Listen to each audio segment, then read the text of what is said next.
पहले जो कुछ भी हम पढ़े हैं उसमें हमने पढ़ा सबसे पहले इंजेक्शन, फिर डाइजेशन, फिर अब्जॉर्प्शन, एसिमिलेशन और इंजेक्शन। इसका मतलब कि अब ये जो जितना प्रोसेस हुआ है इस सबको कुल मिला करके हम कहें तो एक शब्द में ये रेस्पिरेशन है। रेस्पिरेशन एक ऐसी प्रक्रिया है जिसमें फूड क्या करेगा, टूटेगा और क्या बनेगा, एनर्जी।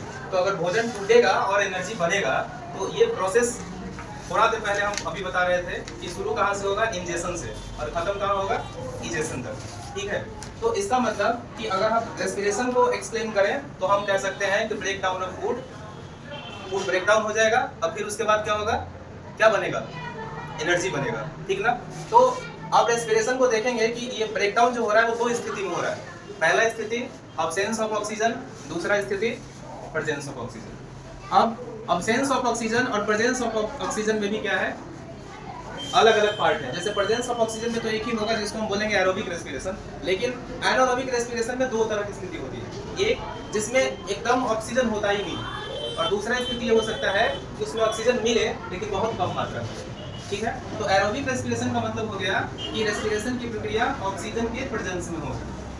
ठीक है, और दूसरा एनारोबिक रेस्पिरेशन में क्या हो जाएगा कि इसमें दो स्थिति हो सकती है, या तो ऑक्सीजन के कंप्लीट अब्सेंस में होगी, मतलब बिल्कुल ऑक्सीजन नहीं होगा, या ऑक्सीजन थोड़ा मात्रा में होगा, कमी होगी, तब तो उसको बोलते हैं लैक ऑफ ऑक्सीजन। ठीक है, अब इस प्रोसेस को देखेंगे रेस्पिरेशन में तो आपको पता चलेगा कि कुछ चीजें समान हैं। जैसे ये जो पार्ट है यहाँ से लेके यहाँ तक, ये जो है इसको बोलते हैं ग्लाइकोलाइसिस। इसका मतलब ग्लूकोज जो है वो टूटता है कहाँ, साइटोप्लाज्म में, और बनता क्या है, पायरुवेट। तो ये प्रोसेस इस सब में होगा, मतलब अब्सेंस ऑफ ऑक्सीजन होगा तब भी होगा, ये लैक ऑफ ऑक्सीजन होगा तब भी होगा, और ये प्रेजेंस ऑफ ऑक्सीजन होगा तब भी होगा। तीनों ही स्थिति में ये आपको ग्लाइकोलाइसिस का प्रोसेस होगा। तो आपसे अगर पूछा जाए कि ग्लाइकोलाइसिस क्या है तो क्या कहेंगे कि जब ग्लूकोज का ब्रेकडाउन होता है और पायरुवेट का निर्माण होता है तो इस प्रक्रिया को क्या कहते हैं, ग्लाइकोलाइसिस, और ये प्रक्रिया कहाँ होती है, साइटोप्लाज्म में। अब इसका अगला स्टेज है यहाँ से, बेसिकली इसको जब आप डीप पढ़ेंगे तो उसको बोलते हैं क्रेब्स साइकिल। ठीक ना, ऑक्सीजन के प्रेजेंस में ब्रेकडाउन जो होता है ग्लूकोज का तो उसको बोलते हैं क्रेब्स साइकिल। तो सीनियर क्लास में ये बहुत ज़्यादा डिटेल में पढ़ाना है, इस क्लास में उतना ज़्यादा डिटेल में नहीं पढ़ाना। तो ये जो यहाँ तक कॉमन पार्ट है, इसके बाद ये तीन अलग अलग भाग में बढ़ जाता है। अब जैसे एक भाग है आपका जिसमें कह रहा है कि अब्सेंस ऑफ ऑक्सीजन, यानी ऑक्सीजन बिल्कुल ही नहीं होगा, तो ये किसमें होगा, ईस्ट में होगा। इसका भी पहला प्रोसेस कहाँ हुआ, साइटोप्लाज्म में, दूसरा प्रोसेस कहाँ हुआ, ईस्ट में, और क्या बनाएगा, इथेनॉल। इथेनॉल का एक दूसरा नाम है इथेनोइक एसिड। तो ये इथेनॉल बनाएगा या इथेनोइक एसिड बनाएगा, और साथ में क्या होगा, कार्बन डाइऑक्साइड रिलीज करेगा, वाटर भी रिलीज करेगा, लेकिन एनर्जी सिर्फ 2 ATP बनाएगा। ठीक है, दूसरा स्थिति होगा लैक ऑफ ऑक्सीजन। इसका मतलब ऑक्सीजन होगा लेकिन जितना चाहिए उतना नहीं होगा। तो ऐसी स्थिति में क्या होगा, यह कहाँ होगा, मसल सेल में। ठीक है, जब हम बहुत ज़्यादा हेवी एक्सरसाइज वगैरह कर लेते हैं या कहीं ऊंचाई पर चढ़ते हैं तो ऐसी स्थिति में हमको ज़्यादा ऑक्सीजन की आवश्यकता होती है, उतनी ऑक्सीजन हमको मिल नहीं पाती। इस स्थिति में हमारा बॉडी जो है ऑक्सीजन ज़्यादा चाहिए होता है, मिल नहीं पाता है, हम जोर जोर से सांस लेना शुरू करते हैं। उसके बावजूद भी हम उतना ऑक्सीजन नहीं ले पाते जितना चाहिए एनर्जी बनाने के लिए, जितना एनर्जी हमको चाहिए। तो हमारा जो मसल है वो ब्रेकडाउन होने लगता है, और मसल ब्रेकडाउन होकर एनर्जी बनाना शुरू करता है। तो कितना एनर्जी बनाता है, 2 ATP।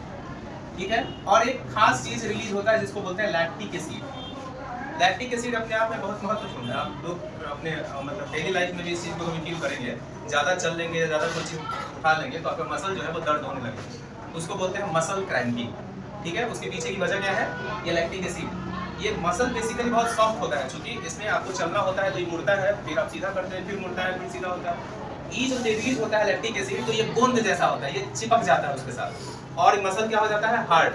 तो उसके बाद फिर जब आपको चलना होगा, उठना होगा, फिर आपको जो है सो एक्टिविटी करनी होगी तो उसमें वो दर्द होने लगता है, उसको बोलते हैं मसल क्रैम्पिंग। ठीक है, आप अगर इसके बारे में और जाएं कि मसल क्रैम्पिंग ठीक कैसे होता है, बहुत सारे लोग मेडिसिन वगैरह भी खाते हैं, तो प्रिकॉशन में भी बताया जाता है कि एक तो आपको सावधानी बरतनी चाहिए, लेकिन अगर मसल क्रैम्पिंग हो जाए तो ऐसी स्थिति में आप पानी गर्म करिए, उसमें कपड़ा डालिए, फिर उस कपड़ा को बढ़िया से निचोड़ लीजिए, ठीक ना, पानी हटा के, और उसके बाद उस कपड़ा से उस जगह को सेकिए। जैसे ही आप मसल के ऊपर जो है गर्म पानी से सेकेंगे, धीरे धीरे ये पिघल जाएगा।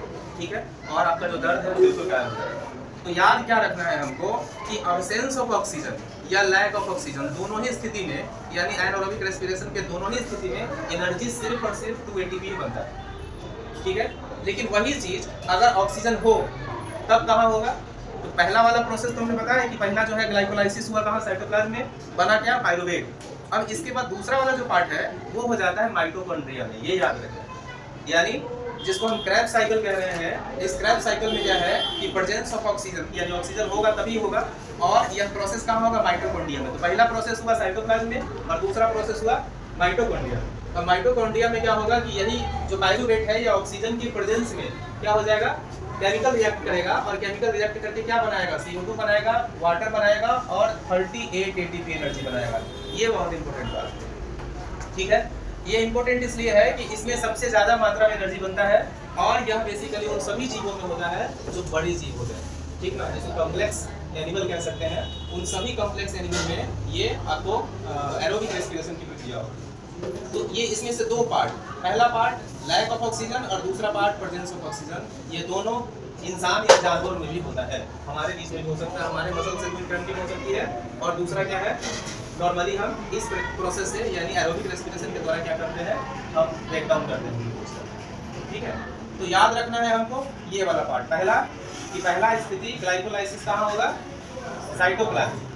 दूसरा ग्लाइकोलाइसिस के बाद 3 तरह की स्थिति आएंगी।